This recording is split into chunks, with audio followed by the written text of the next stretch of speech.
গণমঞ্চের OBC সংরক্ষণ সহ বিভিন্ন দাবি সম্বলিত স্মারকলিপি পেশ সোমবার ওবিসি সংরক্ষণ সহ ৬ দফা দাবি আদায়ে গণমঞ্চ কেন্দ্রীয় কমিটির এক প্রতিনিধি দল ওবিসি কল্যাণ দপ্তরের অধিকর্তার নিকট এক ডেপুটেশন প্রদান করে।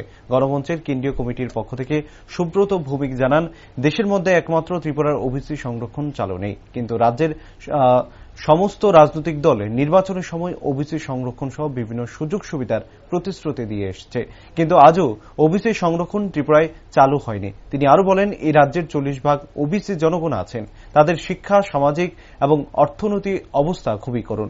তপশিলি জাতি এবং উপজাতিদের প্রায় সমকক্ষ ওবিসি জনগণ। তিনি অভিযোগ করেন, বহু চেষ্টা করেও বর্তমানে বিজেপি সরকারের মন্ত্রী বা প্রশাসনিক অধিকর্তাদের সঙ্গে দেখা করতে পারেননি। তাই তাদের সোমবার ৬ দফা দাবি নিয়ে ওবিসি কল্যাণ দপ্তরের অধিকর্তার নিকট গণমঞ্চের পক্ষ থেকে ডেপুটেশন প্রদান করা হয়। দাবিগুলোর মধ্যে উল্লেখযোগ্য হল ৩১ গ অনুযায়ী রাজ্য বিধানসভায় ওবিসিদের জন্য সংরক্ষণ সংক্রান্ত বিল পাশ করা, ওবিসি ছাত্রছাত্রীদের জন্য প্রতিটি জেলায় হোস্টেল চালু করা, আচার্য ও মুদক সম্প্রদায়কে কেন্দ্রীয় ওবিসি তালিকায় অন্তর্ভুক্ত করা সহ অন্যান্য দাবিসমূহ।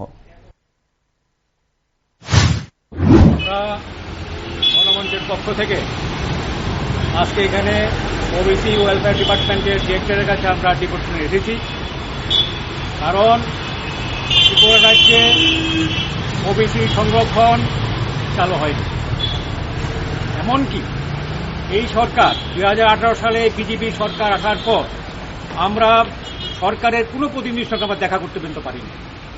আপনারা জানেন, ত্রিপুরাতে 1988 সাল থেকে এই ওবিসি সংরক্ষণ সব তার বিভিন্ন সুযোগ সুবিধার দাবিতে আন্দোলন হয়ে আসছে এবং এই রাজ্যের যে সরকার হয়েছে 1988 সালে কংগ্রেস জোট সরকার হয়েছে ওবিসি সংরক্ষণের প্রতিশ্রুতি দিয়ে। 93 সালে বামফ্রন্ট পুনরায় ক্ষমতা এসেছে এই ওবিসি সংরক্ষণের কথা বলে। 2018 সালে বিজেপি জোট সরকার ক্ষমতা এসেছে নির্বাচন আগে ওবিসি সংরক্ষণের প্রতিশ্রুতি দিয়ে।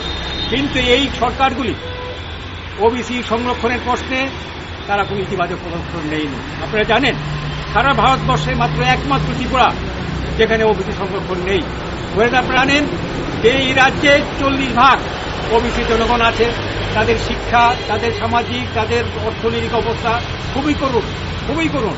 এরা এসসি এবং ট্রাইবেলের সঙ্গে প্রায় সমকক্ষ এরা। সুতরাং আমরা মনে করি, আমরা কিছুদিন আগে গত মে মাসে আমরা এখানকার যে বর্তমান বিজেপি সরকারের যে ওবিসি মন্ত্রী শান্তনু চাকমা, ওনার সঙ্গে দেখা করতে গিয়েছিলাম। উনি ব্যস্ত ছিলেন বলছেন, দেখা করেননি। দুদিন আমরা এখানে এসেছিলাম, এসে ডিরেক্টরকে পাইনি। জয়েন্ট ডিরেক্টর আমরা ডেপুটেশন দিয়েছি। ৬ দফা দাবি আপনারা দেখবেন আমাদের লেখাতে আছে। এই ৬ দফা দাবির মধ্যে গত 3 মাসে একটা পদক্ষেপ এই সরকার থেকে দেওয়া হয়নি। তাই আমরা আবার এসেছি এখানে সরকারকে, এই ওবিসি ডিরেক্টরের মাধ্যমে সরকারকে হুঁশিয়ারি দিতে, যদি এই দাবিগুলি পূরণ না হয় তাহলে আগামীতে আমরা বৃহত্তর আন্দোলন করব। আমরা এই জন্য আসছি ডিরেক্টরের কাছে।